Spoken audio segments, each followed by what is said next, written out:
Hi there. Good morning. It's 9 o'clock here. It's like 5 o'clock where you are. It is. Um, we're obviously here with James Hoffman.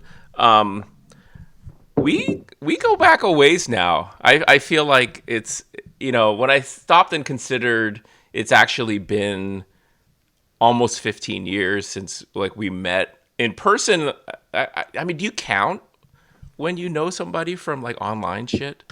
I don't know because it was a different time back then too. Like that was so we met in Bern, right? That would have Right, been. Would that be right, it? right. It was your first World That's, Barista Championship. that's pretty much bang on. That was April or something, wasn't it? April, May kind of thing. Yeah, 2005. yeah.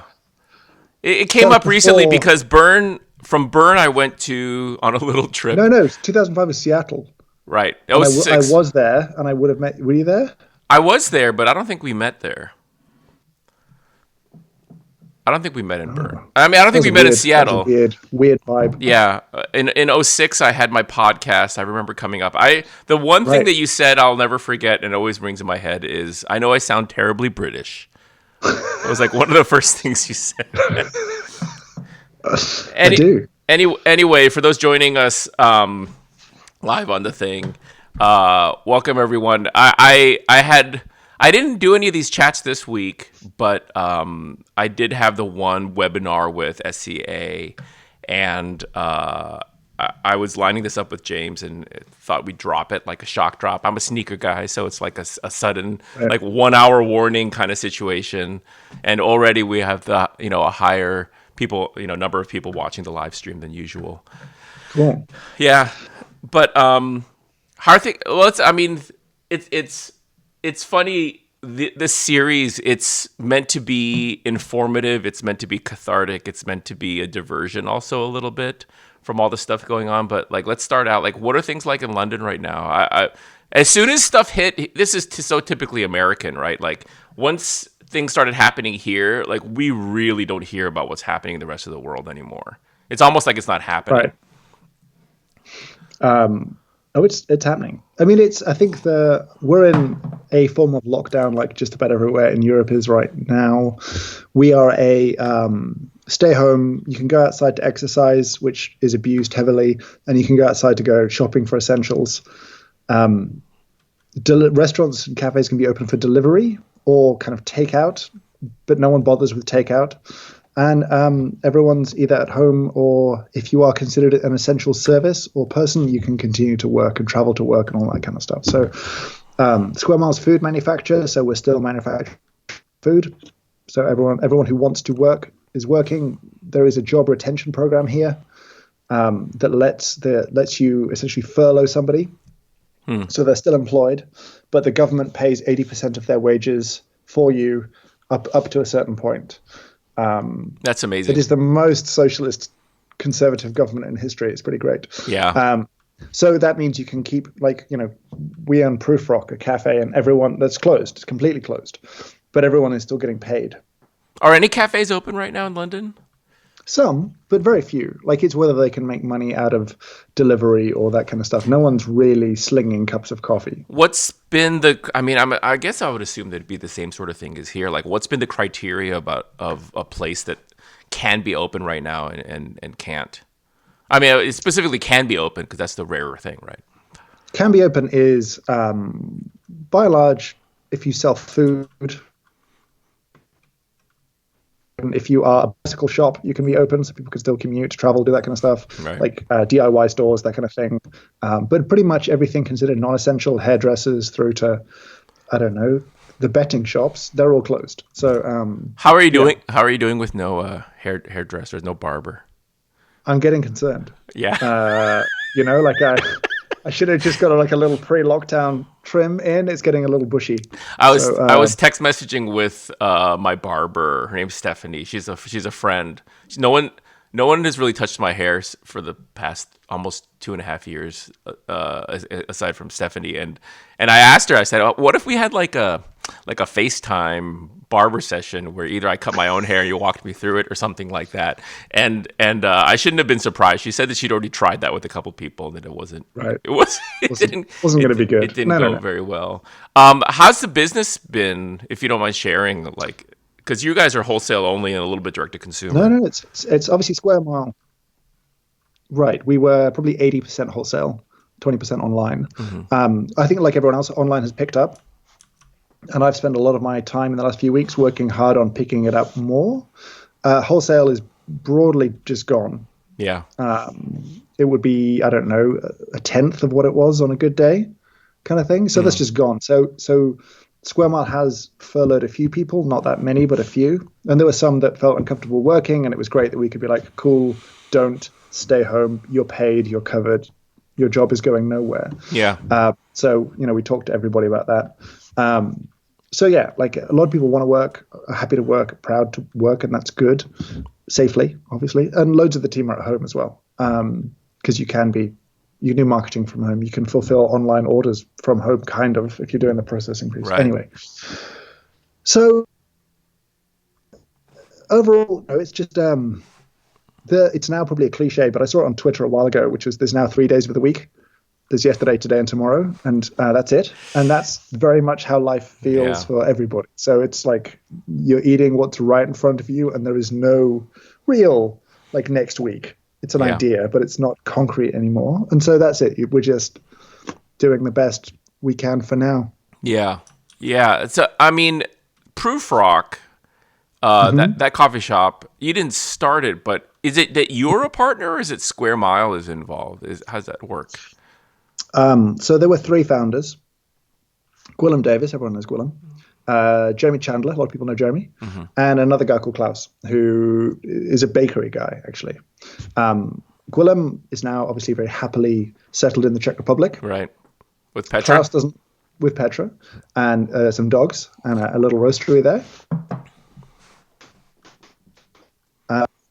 Klaus doesn't really live in London. He's outside of London. And then Jeremy and his family wanted to move back to Australia. And at that point, the question was, if he goes, what happens then? Hmm. So they talked to us, and so we did a deal where we kind of took over most of it and have run it now for Again, we three meaning years. I'm Square just Mile, yeah. interested. I was just asking because the idea, like, I was wondering if this has you thinking at all about that kind of diversification. Like, do you wish you had cafes, more cafes at this point, or not? No, no, that would just be. I mean, that would feel like liability right now. That would feel Yeah. like landlords right now. That would feel like all of the ongoing fixed overheads of business. That even if we can cover salaries to a point, there's still a flow of money out. Well, what is happening with your landlords over there? We will pay them rent. Yeah, is that's just the expectation, and that's just it. Pretty much. There's some loans and grants available from the government. Again, this is like a small business grant that you could obviously choose to spend that money on your rent if you want to, which I think we will. Yeah. So yeah, whether this lockdown lasts, 3 weeks, unlikely. 6 weeks, reasonably likely, or probably longer, very likely. Hmm. There's a point at which that gets scary again, in which you're like, okay, this is just too much out, and that's a different conversation with a landlord. But I kind of feel at this point, all of the power of the landlord is gone, really, because wait, you're going to kick me out? Who's going to take the space? Who do Right. you think is chomping at the bit to take on a lease right now? Right. But I mean, Who? but that's true. At the same time, it's kind of like, we all generally want to have a good relationship with landlords. Like it's Sure. so it has been, it's been awkward for us. We have three landlords with our roastery and our two cafes, and all three of them offered the same thing, which I'm wondering, sort of, is there like a landlord Twitter where they talk about hashtag landlord Twitter? But they've been talking. They all came back with pay half the rent, and then the other half you'll owe us, kind of thing, which is fascinating. It's like, oh, okay, so you'll be made whole. You're gonna Right. make sure that your loss, your sacrifice is only that things are a bit delayed, but you're going to be made whole at some point. Whereas, like, no one else has any guarantees like that. Like, what makes you think you get to have that guarantee? It's pretty upsetting. But then, like, I don't know about you, but for some people, it's easier for them to just be like, fuck you, and whatever. Like, for us, it's like, well, we want to have a relationship after this is over, and we've Right. had a good relationship up to this point. It's awkward. it's awkward for sure. I certainly get to the point of like being a landlord is not a job. Do you know what I mean? No more than accruing interest on a bank account would be a job, right? You're profiting from an asset. So I struggle to get too sympathetic towards them if they don't profit as much from their asset. Do you know what I mean? Like that's not work. And I don't think they deserve to be made whole. And it bums me out that so many of them will be, and that, you know, a lot of money isn't flowing in the economy. And I wonder where it's accumulating. And sadly, it's probably still accumulating with landlords. Right. Well, yeah, our running joke's been like, well, they're going to put the lord in landlord, you know, once again, you know, kind of thing. So, you know, we were talking offline before we went on. So we can see that this is for anyone who's seen your YouTube channel. Right. You're in your YouTube, you know, but like the lighting's not quite as good. You know, you're lower resolution. Well, I'm on a webcam. I'm on like a laptop camera because I could find my HDMI cable to run my proper camera, because I thought about feeding that in. Skype will take an external camera, and I was going to potentially just push the YouTube styled feed into you. Yeah. But I couldn't find my cable. So what? So yeah. No, where is it? Where are you? I'm not going to share the rest of it because it's a kind of a car crash. So I rent a space for it, which thankfully I can access without dealing with humans. It's near my house, and so it's just like it's like an empty space to start with. It's got 2 sets in at the moment. It's got this one and kind of a stand-up one that I don't use as much because I'm not happy with it yet. And there's like a sink. I've got like a freezer and some other weirdness in here. I've got a wall of camera nonsense, and then I've got this set that is, you know, like full of stuff. I got my. Yeah, congratulations. That's your 100K, right? Yeah. 100K, yeah. It's very cheap feeling. Okay, so, yeah, and then I just have a collection of paraphernalia or things that people send me that at some point I should drink, or just looking at what I have. That's funny that you mentioned that YouTube thing is cheap. I mean, it looks very impressive, but like all things YouTube, it makes sense that visually it would look like a big deal, like it's made from. But I feel I couldn't put it in the videos. Do you know what I mean? Like it feels a little bit like, look at me. Right.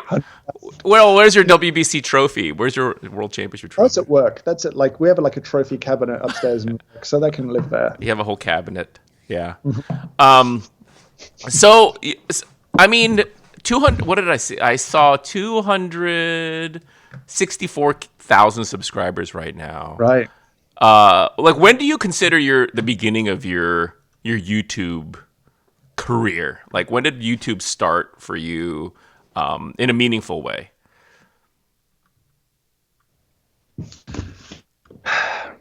Probably before it started making any money, because I had a bad. If you ever get into YouTube analytics and settings and all that kind of stuff, there's a little tiny switch somewhere that says, "Can we serve people like targeted ads?" And I'd had it set to off for some reason of like no. So my actual revenue was terrible. Like nothing. So I was like, how do people make money on YouTube? And then I found the switch and turned it on, and I was like, oh, that's how they make money on YouTube.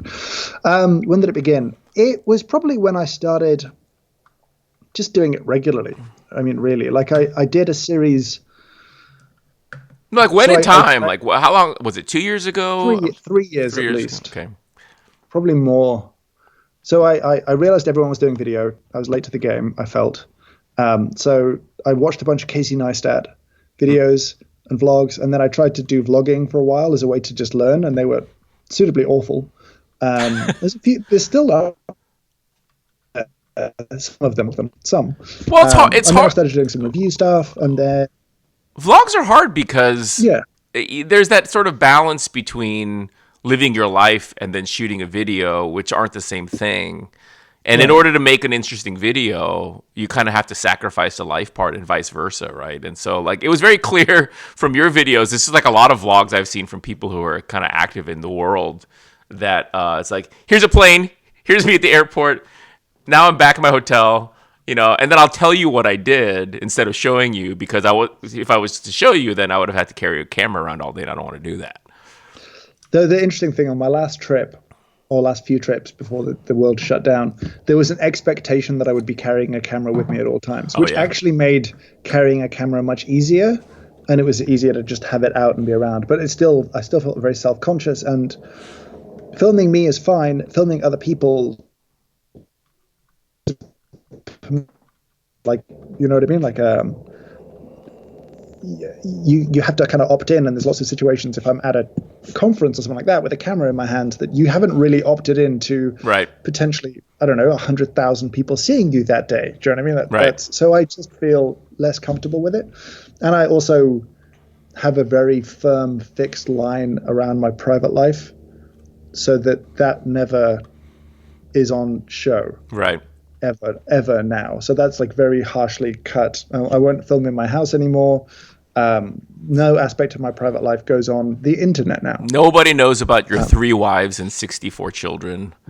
You know. Exactly, especially not each other. No, but like, I don't know, like private lives are private, and I think I've had a slightly public private life in the past, and I don't want to do that again. You know, so I'm very happy to have a private life, and then the bit of me that I put on the internet, it bothers me as much when people are mean about it because it's not really me. So that's sort of another helping hand. The abusive side of YouTube that is inevitable. Right. They're abusing a character. They're not abusing me. Right. I used to say, and I still say this, I guess, that like one way that I've experienced a smaller proportion of this, but that sort of idea of being like semi-famous, being like that when there's, as you become more known, there's like this second creature that resembles you but isn't you that other people know.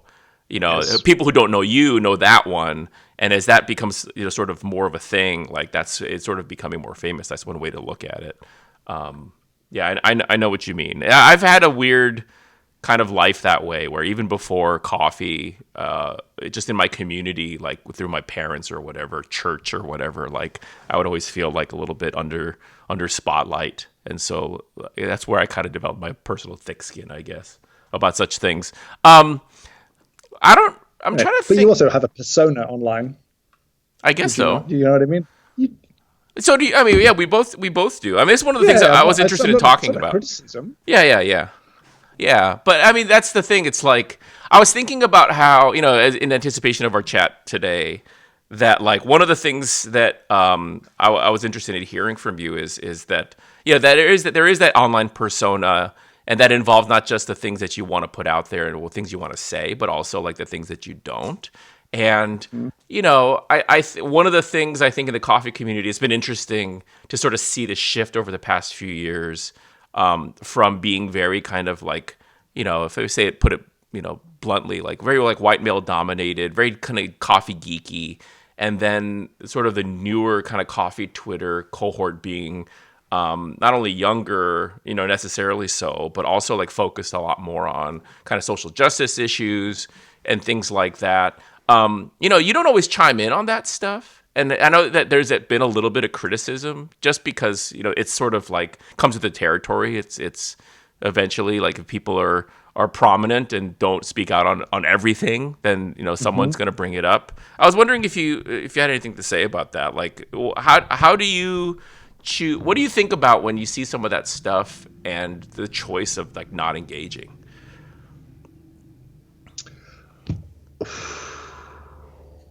That's a good question. I mean, I think that, you know, how you feel about it is how you feel about it. I don't think there's an obligation on anything. No, I don't. I mean, it's not necessarily that I feel obliged. I sort of ping pong a lot.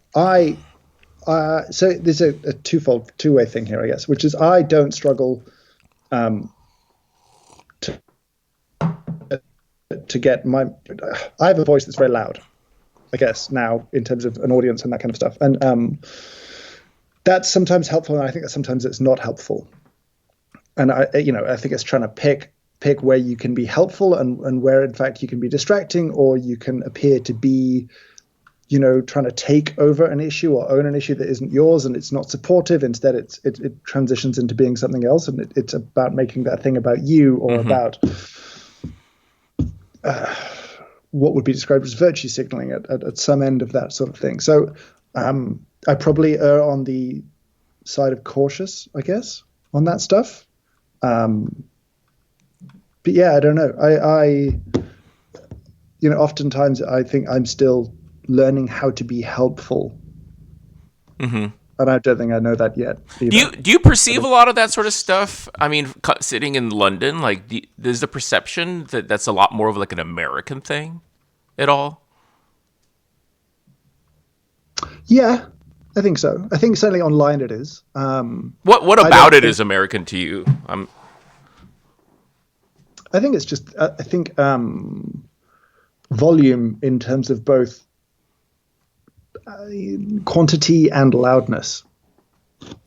I think is that. I think it's, and it's the same discourse, it's the same issues and problems and conversations. They're just had with greater volume online in the US, I would say, from what I see. But maybe I'm just following. That's the difficult bit, right? Like, I see what I choose to see. I follow who I choose to follow, and you know what I mean. Like Right. that's, that. Yeah. Yeah, it makes sense. I mean, I was reading an article just this morning on Twitter talking, being like, Korean American, sort of bicultural person. Like, Hmm. there was a whole article about how people are so admiring in the U.S. or talking in admiring ways about the Korea's response to the COVID thing, but then also like Americans' aversion or refusal to actually do the things that Korea did. Right. There's this whole thing. I forget what they call it. I think they call it contact tracing, where when Yep. someone's diagnosed, then they go back and like, who are all the people that you met in the last however many days that's appropriate, and how Americans like are completely shocked that they would this is an infringement on my freedoms. Whereas, they'll gladly give away, or will gladly give away, that same sort of information to Facebook or to Twitter or to Instagram, who are then in turn going to give it to the government anyway if they have to. Right. America suffers from this idea, this delusion, a lot of times in the background, the context of everything, where we tend to think that we have a less of a sense of anything else that's not happening here. So like our issues are like Sure. the issues. I think it just it comes. It's a very American thing.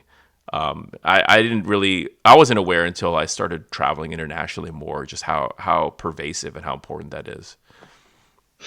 Yeah, I think we probably see a little bit more of the rest of the world in our media. I've watched enough TV in the US to understand that you know, it's hard you have to work quite hard to not just see what's going on in the US. Right. Do you know what I mean? Like, it actually requires quite a large amount of effort, and it's just a little bit easier here. I think it's easier Plus, most of the rest of the world, actually. well, right. I think the rest of the world, the internet, essentially, the platforms that are successful and that we use have an American bias built into them Right. to some extent. You know what I mean? So, like, if you use Reddit or if you use Twitter or if you use, you know what I mean? Like, that's not that there aren't other platforms. Obviously, there's plenty of other platforms out there, but the ones that we're all using tend to have an American bias. Yeah. So let's go back to the YouTube thing. So Sure. when we met, you were a lowly whatever staff worker at La Spaziale, I think, right? Yeah. In Yeah. Yeah. '06, Yeah. and competed at 2 World Barista Championships, won the second time in Tokyo. Yeah. That was, I'll never forget that Tokyo time. Like, That was an amazing experience. yeah, it was Like, it top to was bottom. a certain kind of like intersection of things were still sort of like in the development phase, Mhm. but it definitely felt like a certain type of climax. And I still don't think I was not in Bogota, unfortunately, but I feel like it is still the biggest crowd that we've ever seen. I Yeah, by a estimated long way. something between 2,000 and 3,000 people watch the Right. finals, like live, like in the place. And In the now, room. now it's different for sure. But from there, right into Square Mile, and then Mhm. sort of becoming in many ways like the bright shining star of all Europe in terms of third wave specialty coffee. I mean, I think so. I think that it was like It was the Scandinavians first. Mhm. Sort of like identifying themselves. I mean, Trisha's whole third wave article is about coffee in Norway, actually. Right. but there was something about the arrival of Square Mile that kind of, I think, not being in Scandinavia, but then kind of bringing this sort of thing about, felt significant. And then just the nature of Europe and everything at the time, and just the influence there worldwide. And then I feel like in terms of the greatest hits, and then you had your book, you know, which you have. I love seeing all the different translations behind you. Right, they're all up. They're up there. I don't know if you can see them. I got yeah, good selection. yeah. Wait, is there a favorite one of those in terms of like the one that kind of like was like, wow, this is. The first edition of the Japanese translation was published by National Geographic. And as someone whose relationship with National Geographic is not the television channel, but the magazines, that was a big deal. Do you know what I mean? Because the magazines were like a big deal for me growing up. So I'm very fond of that one, I think. That's cool. And then going from there to, from the book, it's YouTube. Like YouTube's the thing. I guess so, yeah.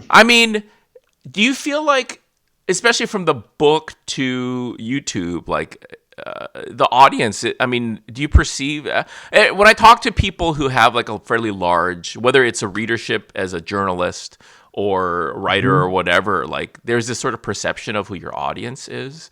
Like how's that changed over the years for you? Well, I think the other little piece of my public life in coffee was I wrote a blog for a long time. Right. And that was sort of where it sort of started for me in terms of learning to write and also learning to connect with quite a specific audience for the first time. So that audience was very much people like me, probably isolated, probably passionate, probably nerdy, but this was pre there being strong local cultures. There was like a global culture before there was a local culture. Right. In most of the world, I think. No, I think that's probably true. Even in places like Seattle or, the early kind of pioneers of coffee, I would say. We were all kind of spread out all over the place, and we knew each other through the internet, but we all kind of felt like sort of these weird, I don't want to say ugly ducklings, but like this sort of weird anomaly in our respective cities or countries sometimes. And I think the book was targeted at this new sudden boom in coffee shops, in that it had both people who might be engaged with coffee in a different way as consumers, and then it also had a lot of people that we had dragged into an industry and said, hey, look how interesting this thing is. We don't really have much in the way of structured information for you, though, which was my experience. And so the book kind of was aimed at both baristas and people who cared about coffee. So that was that audience. YouTube is most definitely all of those. So the super nerdy hardcore, the baristas and that kind of thing, the engaged consumers, through to just people who quite like coffee. It's YouTube is just social network by far. Everyone's on YouTube. I don't use Facebook. I'm not on Facebook. Most people aren't on Facebook, but everyone uses YouTube. Like my mum uses YouTube. From pretty much the moment that you can use some form of computing device now, you use YouTube. Everybody is there, and so the scale and the size of the audience didn't really, dawn on me until recently. But that's the place to be to reach the most people. Right, right. Except for TikTok. No. YouTube. I don't think you saw, Morgan, who I had on a week ago today. Yeah. Today, she has 2.4 million followers, and she's been on it for less than a year. And I was really bummed out I didn't get to meet Morgan. We were both in New York at the same time, and we just sort of, because I would like to have met her. Because I'm super intrigued by how do you do that? Yeah. You know what I mean? Like that number. It's a different medium. Huge. Yeah, it's a different medium. And but it's TikTok. It's totally different. It's well, that's the thing. It's like with YouTube, the even though it feels like a evolution of television at times, where you can flip channels, TikTok is almost more about the flipping than it is the content.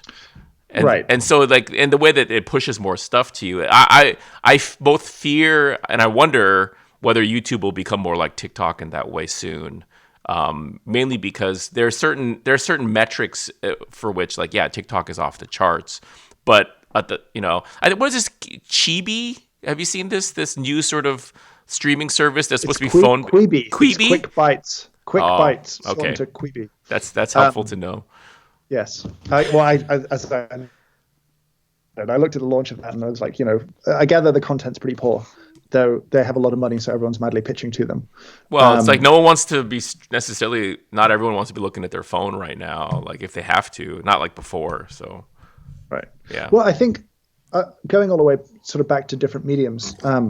So I talk about this a lot, but when I did the blog, I remember I wrote an article about reusable cups. And, you have your metrics online about, page views and time on site, right? And so it did like 10,000 views, 2 minutes time on site, which wasn't bad for a blog post. But then that same content as a YouTube video has done, I don't know how many views, but the average time on site is like 6 minutes. Right. People spend time with you on YouTube. And if you want to communicate and have someone's attention, that's not TikTok. As you said, like TikTok is about, the endless endorphin rush, Right. whereas YouTube people tend to use for learning, for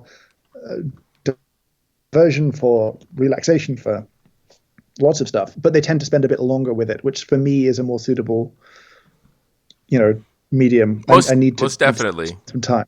I've got almost 28,000 followers on TikTok, but almost none of my content is coffee related, because I don't think that personally, I don't think that it really translates. The stuff that Morgan does is more sort of like coffee lifestyle a lot of the times, and she gets some interesting content in there. But I don't, when so many of the followers are like literally like 12 and 13-year-old kids who think that I'm funny. Like I haven't unleashed it yet, but I've been teasing it that my thing on TikTok, my next sort of persona is actually like I'm your Korean dad.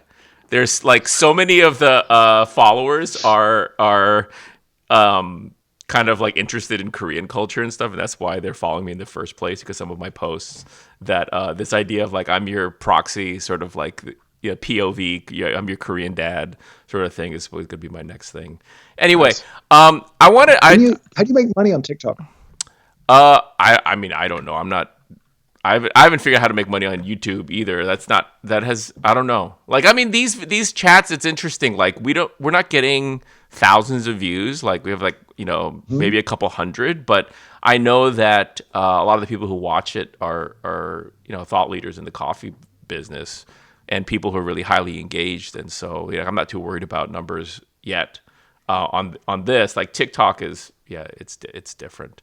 But I think that they're still figuring that stuff out. There's like tip jar sort of thing. If people go live, for some reason, like right now, the monetization on the platform itself is limited to if you do a live stream on TikTok, people can kind of tip you money, which is really funny. But anyway, I kind of teased that I want to talk about coffee nerd stuff a little bit. So I have a clip that I have ready. That's from not your newest video, but your second to last video. That's about dosing, and then we can talk about it a little bit. Okay. Okay. All right. Let's play that. Probably start at 14 or 15 grams. They're really just not built for these much higher doses that people like. And while higher doses have certainly become popular, it doesn't mean that they're better. There's nothing better about brewing with a higher dose. That tradition of higher doses came from people manually filling baskets in order to get a consistent dose when grinding to order, when grinders weren't designed to grind to order. Now grinders are absolutely designed to grind to order, so we can use whatever dose we want, and there's no more messing around and doing the dosing on the basket with all of the nonsense. I don't you kind of miss those days a little bit though? Like the whole not at all? The flap thing was I had a shot, pulled me a shot on a Say it again? Less than 6 months ago, I had a shot from somebody pulled on a Robodosa. Yeah. And just to be in a cafe and hear that sound again was weirdly nostalgic. It's a great sound. It's a terrible sound. Anyway, so we talked about this a little bit offline, but I'm interested in chatting a little bit about like the changes we've seen in espresso since the days where we first met and sort of the development over time. Because I definitely have sort of my kind of analysis of these things. There's always, I think, in our craft, this tension between the concepts of quality and preference, and those two things are related. It's really hard to articulate, the difference between the two, but it's. I've been interested in sort of like, even like the barista competitions, for instance, are very influential in terms of the type of things that we consider to be kind of like third wave, like high end espresso, or Right. that as I've been as I talk about barista competitions, it's like the paradigm there. It's somewhat arbitrary. Like when things were developing, they very well could have been more sort of Italian, sort of focused in terms of, and they definitely were. Like that was the defining characteristic at the very beginning, the first like 3 or 4 years of the barista competitions. Like people were very much still, I don't want to say stuck, because it's not, I don't mean it in a negative Right, way, right. but they were very much thinking about it in an Italian sort of like classically Italian, traditionally Italian sort of way. People were literally using Illy Cafe. I think Tim Wendelbo used Illy Fritz, Cafe. no, Fritz won with Illy. Yeah. Fritz was Fritz won 02 or 01. two. Robert Thorson, Martin? Hildebrand, Robert Martin. and then Fritz. Is it I Storm? think. Yes. Storm.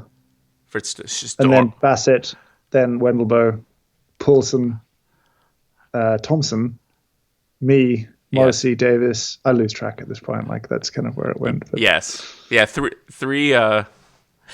three in a row from British Isles, right?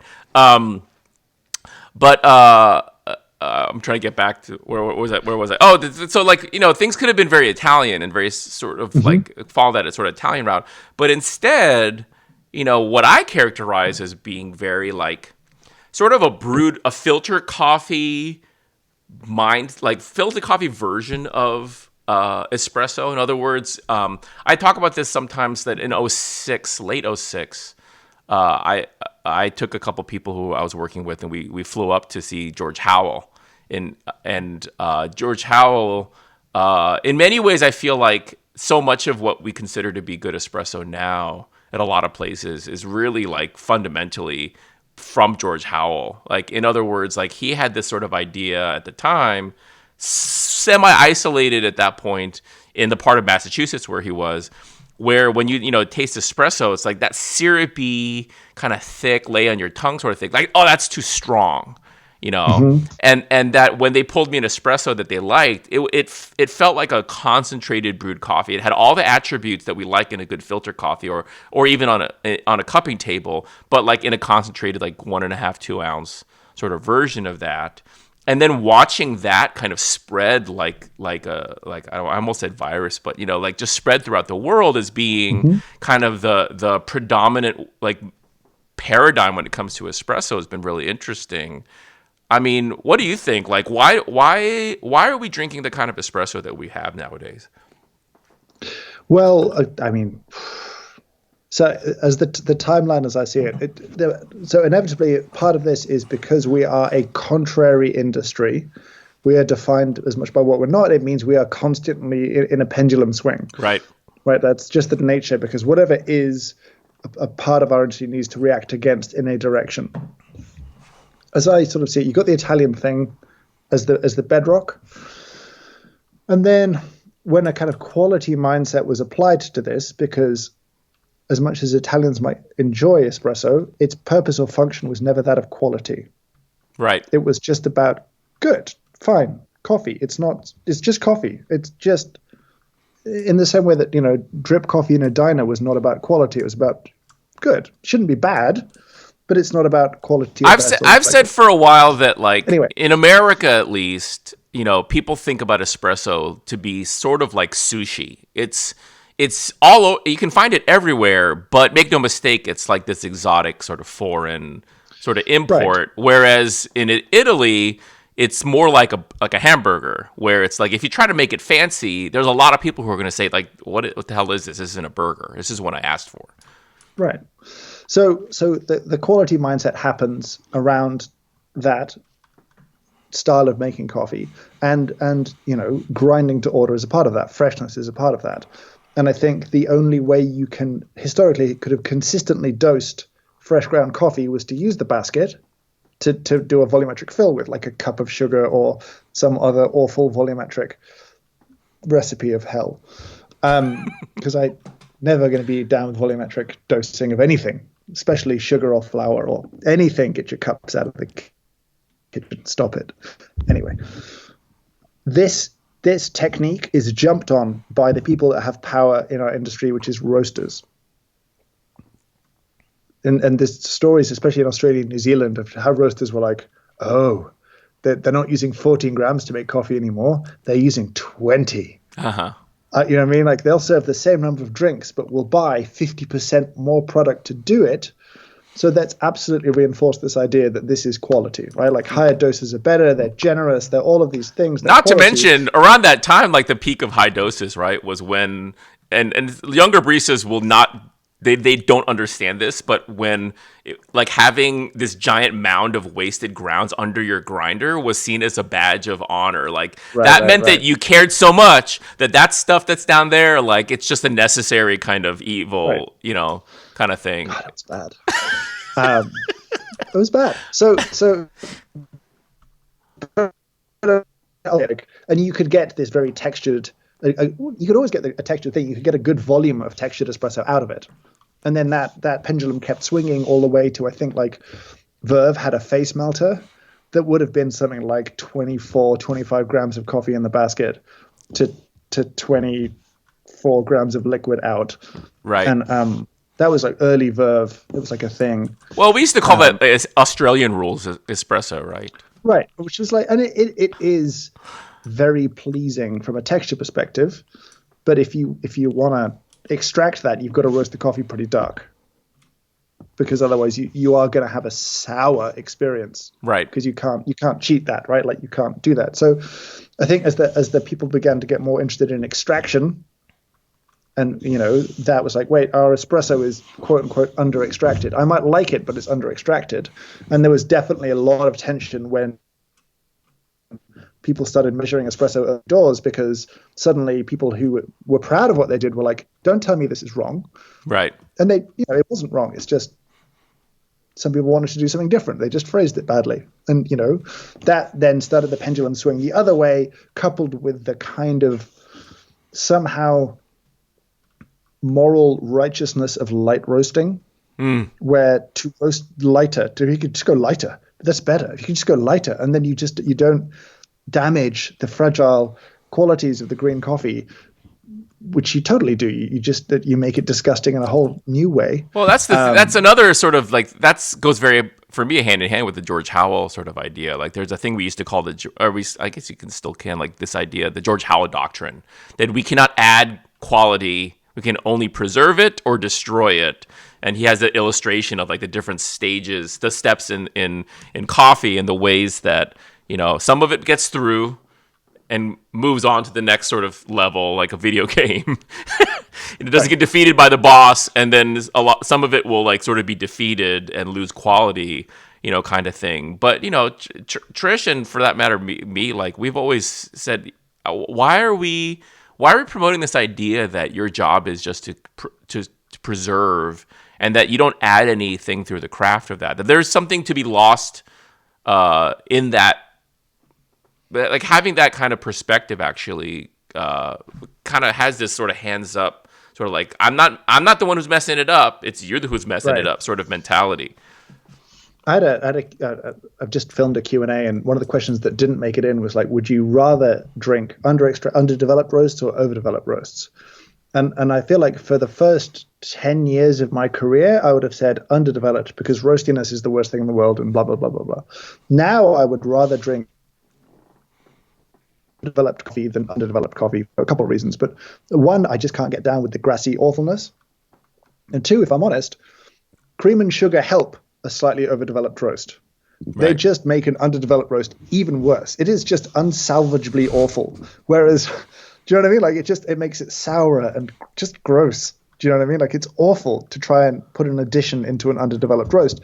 At least you can fix an overdeveloped roast if it's just gone a bit too far. Paper filter and some additions, and it's kind of, you're fine. Sure. And I know that's not the greatest that's not a good reason to roast a little too dark. But I think we underestimate just how unpleasant people find underdeveloped coffees. But people also seem to really, they say they enjoy them. I mean, and I would tend to believe that they actually do, right? So then what's happening there? Well, the good ones are good. Like, good light roasts are good. I like. I don't want Square Miles roasting to be like his roasting. I'm sorry. You know what I mean? Aesthetically, I want to be in a different place. Who's you Tim zonked out? Wendelboe. Sorry. Wendelboe, right? Tim Wendelboe. Like, I've always said he executes his vision very well. He has an aesthetic that he is consistent with, and I think if you want to do light, he does it as well as anyone, better than anyone, whatever you want to say. I don't necessarily want to do that myself. I don't necessarily want to drink that, but I respect it as a well-executed aesthetic and style. So those roasts can be really good, and they can be, when I got into natural wine first, it was the contrast to conventional wine. There's a pendulum swing again, right? Yeah. Right. Like, it was so, those first light gamets that I was drinking from Beaujolais were electric and interesting and so different to conventional wine that it was delightful. And I think that same thing is true if you've drunk nothing but commercial coffee. Can be in the right place. Astonishing. You know what I mean? Like, so full of so many different flavors. That's extremely appealing. And I suspect that through a process, you probably drift back a little bit towards slightly more developed things, sweeter things. But I think that there's a huge amount of pleasure in that contrast and that sort of discovery feeling around, oh, these are amazing. This coffee is totally different, and it's cool, and it's small, and it's niche, and it's beautiful, and it's interesting. Yeah. Years ago, it's a package. Years ago, Peter Giuliano pointed out to me once, and it just really has informed so much of my thinking about coffee, just about the idea that, let's not forget, coffee's an acquired taste. Right. And it really kind of sent me down this whole sort of rabbit hole about the whole nature of there's a category of things, acquired taste. And that, in fact, when you think about things that we consider to be more adult in terms of food or beverage, that those things tend to have more bitterness, and we tend to think of them as acquired tastes. And one of my favorite sort of catchphrases I've come up with about coffee is coffee is so amazing. It's so magical that you can fuck it up 100,000 different ways and people will still line up every day for a cup. Almost every coffee shop that exists has somebody out there who says that it's the best coffee they've ever had. And, and so what the hell's going on there? Are they stupid? It's no, there's just something about coffee. It's so the way I tend to think about it, it's so complex that, and so almost like intellectually unfathomable, literally, you cannot wrap your brain around it, that our human brains try to make some sense of it and will latch on to certain attributes that kind of take shape. I'll use the analogy sometimes of you and I or whoever laying down on a hill looking at clouds going by and start seeing oh, that one looks like a dog. That one starts to look like whatever. And then once you let your imagination kind of take shape, you start to see these shapes and stuff. And it becomes more appealing to you because we're human beings and we like to see things in that way. And so with coffee as well, you kind of latch on to certain things that are interesting to you because there's so many, things that you can latch on to. And so at the end of the day, it can become bewildering at times. How could people like this and think it's good? It's it's, again, this goes back to the thing we were saying before about preference versus quality, right? Are those things good quality, or is, well executed, all that sort of stuff? It becomes pretty confusing when the medium itself is so hard to wrap your brain around. And I think we cause a real issue in our industry by suggesting that there is an ideal quality, and we're not particularly good at embracing a diversity of styles. But at the same time, a lot of people are like, can I send you coffee for feedback? And I'm like, no, what's the point? I don't know what you're trying to achieve. Do I like it or not? It's not a particularly interesting piece of information to you if you're trying to achieve something. If you're trying to roast my perfect coffee, that's great, but I don't want you to do that as a business because that's what I'm trying to do. So I think we don't really give a lot of space for you and I to have different preferences and that be okay and still fall under the giant umbrella of specialty where neither of us are compromising on quality, but we have arrived at two different results that we feel deeply passionate about. We're not very good at saying that's okay. And it is okay because Right. we have two different sets of customers who will engage with what we do in totally different ways. But I mean, You know that what I mean? still becomes a pendulum swing thing a bit, because with that, that's more, a relativist sort of perspective, which, again, like I definitely see that there's that side of it. The other side, of course, is like those things aren't necessarily equivalents either, right? It's that's where the quality part comes in, and like how to sort of extract those two things from each other. Like, I mean, in many ways, it's like it feels like a human condition problem more than it is about communication or anything. I don't even know if it's I don't know if it's a shortcoming in the way that our industry talks about it. Like I want to, like, as I think about it more, like I want to almost blame capitalism and like in marketing. It's like, well, it's like when we've decided that you have to be sort of put yourself out there as like the best or whatever, then it helps sort of confuse the issue. I don't know. It feels like this never-ending cycle of just the way that quality and preference can get mixed up into each other, and frankly, like the way that a lot of people in the industry capitalize on that and kind of exploit that a bit, huh? Mm-hmm. Yeah. Anyway, what do you got coming up? You got your YouTube channel. We got about a little bit under 10 minutes left on our thing. You got your YouTube channel going. I mean, we've been saying that like it's hard to talk about plans right now. It is hard to talk about plans right now. Yeah, but you have your YouTube studio. You're doing your current series on the different attributes of espresso. So give us that'll come and go. That'll take a little while. Like I don't want to do them as like a back-to-back thing because playlists exist and search exists. So that will happen over the next 2 or 3 months probably to finish. So that'll be, I did dose in, I'll do dose out ratio next. I'll talk about grind in one afterwards, and I'll talk about brew temperature in another one. And then I might do one at the end, which is like how to apply some of this stuff to filter coffee, to drip coffee in a way that's meaningful. How much bits are worth taking from espresso and applying over there to dial in better. That's interesting. But then I'll still keep doing the other stuff. One of my big sort of filter coffee training things is actually about how most coffee people these days learn espresso first before they learn filter, and that they very often will misapply a lot of their principles they learned making espresso into filter coffee. Especially, and this is the thing about kind of why I played that clip and wanted to talk about it, was that, that idea of thinking about dose, thinking about grind, size. I mean, for me, when I talk about these things, and again, like, this is a stylistic choice, for me, it's like, I tend to start out talking about how these things are related in an extremely inconvenient way. Especially when it comes to espresso, that all we have in terms of our control points, setting aside things like equipment choice and water temperature, if you set those aside for a second, then in terms of like the fine adjustments, it's grind and dose, and to some degree the coffee itself. And that's an extremely inconvenient and problematic, sort of thing, because it sets things up so that you have kind of a certain zone that you can kind of fall into. It's a little bit like, if the analogy, I guess, being like if you had a camera lens where the zoom and the focus were locked together, right, so that you could only, see certain things in a certain distance, kind of thing. The way that would be difficult. And then when people think about filter coffee, it's like, oh, well, we'll just adjust the grind. It's like, no, I understand why you're doing that. You want to slow it down, but don't forget what, other effects are happening through that adjustment.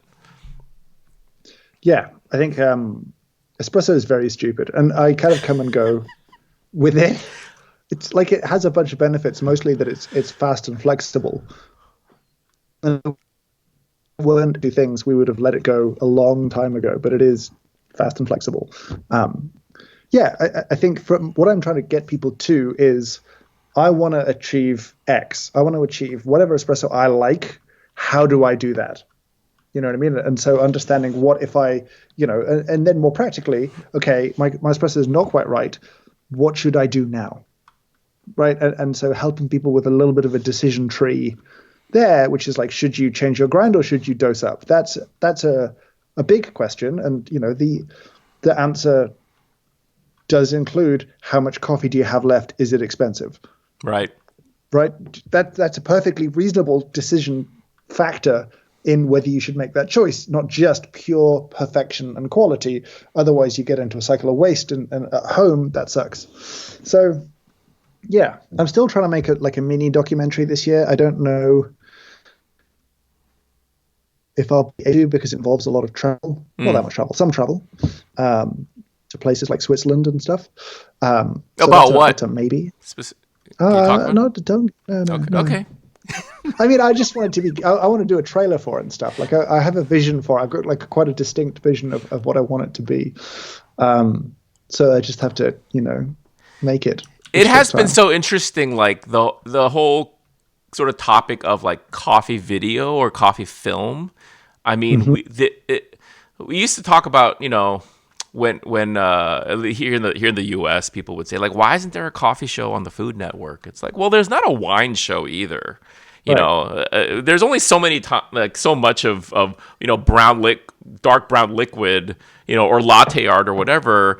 But a lot of coffee content ends up being like a travel sort of thing. There's there are two barista competition documentaries, which I can't decide whether how I feel about them. I think you probably feel something similar to me, where you watch that and it's frustrating because it's like there's so much to extract from this opportunity. There's so much interesting content, and because the filmmakers didn't talk to the right people, it's like they're completely missing the opportunity to get into certain human stories and such. I'm actually really anticipating this documentary, the one about Kale, the one called Silicon Valley Baby. Have you seen the stuff for that? I haven't seen the trailer. I think I signed a release for it because I'm in there for like 2 seconds. Oh yeah. Kale Frese, originally from Finland, now actually lives here in San Francisco. Started Sudden Coffee, and his, I guess, then girlfriend / wife at the time. I don't think they're together anymore. I think that's part of the story. Was a filmmaker, or is a filmmaker, and is now was supposed to take that film around to festivals and such. Obviously, there's no festivals happening right now, but I look forward to seeing what you. Is put there a together. trailer for it? There's a couple different cuts of the trailer. If you look for it, they have an Instagram that I think is the most active spot, the Silicon Valley Baby. But for not just because of the coffee stuff, and not just because we know them, but also a lot of San Francisco sort of tech VC culture stuff that we're expecting to see in there. But look forward to, I guess, good luck with producing that. I hope to see something cool. Yeah, and I talk to Cal now and again because I'm helping him out with this new thing a little bit. So, do you know about the new thing? I don't know. I'm not sure if I'm the can. We've seen stuff. What are they called? I forget. It is a can something. It has a big phone number on it. I saw. It does have a big phone number on it. Yeah. There's a bunch in my fridge. Anyway, that's another story for another day. Yeah.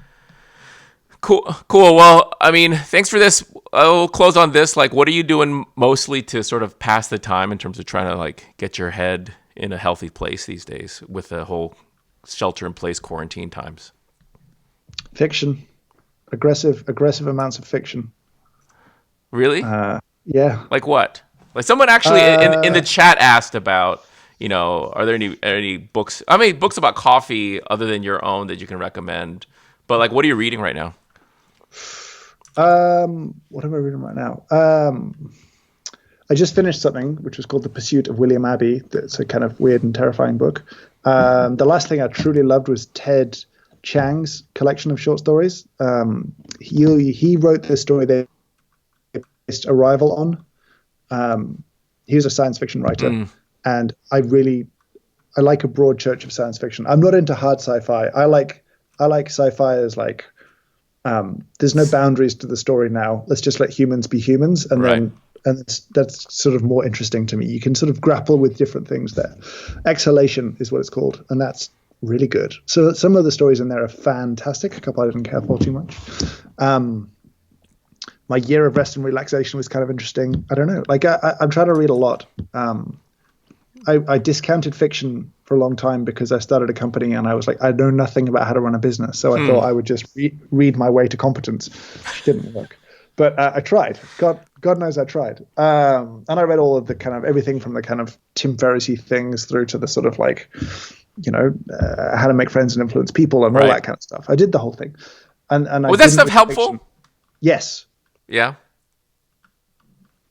But usually the first chapter and then just throw the book away. Right. Because all they do is then repeat the first chapter in different ways for the next 12. Seth Godin, I love Seth Godin, but that is every book he's ever written is the first chapter and then throw it away. Yeah, agreed. It's a good chapter. It's a great chapter. But it's a chapter. And I like fiction now because it lets me think like other people. That was always the appeal of fiction to me was like, was other people's heads, thoughts, experiences that I think is very useful and meaningful now because I think about empathy a lot more and I think about that stuff a lot more. So plus it's not work. It's just, you know what I mean? It's pleasure. Right. And you have to accept that it's just for pleasure. And if you're a compulsive worker, forcing yourself to do something that is not work is very healthy. That's interesting. I mean, I struggle with fiction. You saying all this makes me want to try again. I find with fiction, my brain will just start to, as I'm looking at a page, my mind will start to wander, and then I'll realize I've looked at 2 pages and I have no idea what any of that said. But I feel like maybe I'm going to take this opportunity to discipline myself into reading fiction more. When it comes to the businessy stuff, for me, it's like I tend to gravitate toward sort of like the social science, sort of behavioral economic sort of stuff, because for me, it's like, I mean, the work part, it does converge with work. But for me, it's all about the people part, like the sort of psychology, like getting to know people better, myself, the people I interact with, and all that. And so like that tends to be the stuff that engages me the most. But last book that I did, and it had to be an audiobook just because of sort of my lifestyle, was the whole Anand Giridharadas Winner Takes All, which if folks haven't read it, it's especially the world and things happening just continually as he's written that book, and as you start thinking through the lens that he presents, it's hard to look at the world the same way, and it's important. And I think you've read that too. Oh yeah. I think it's always a little bit of a scales from the eyes book for me of just how awful and stupid most of our best efforts are culturally.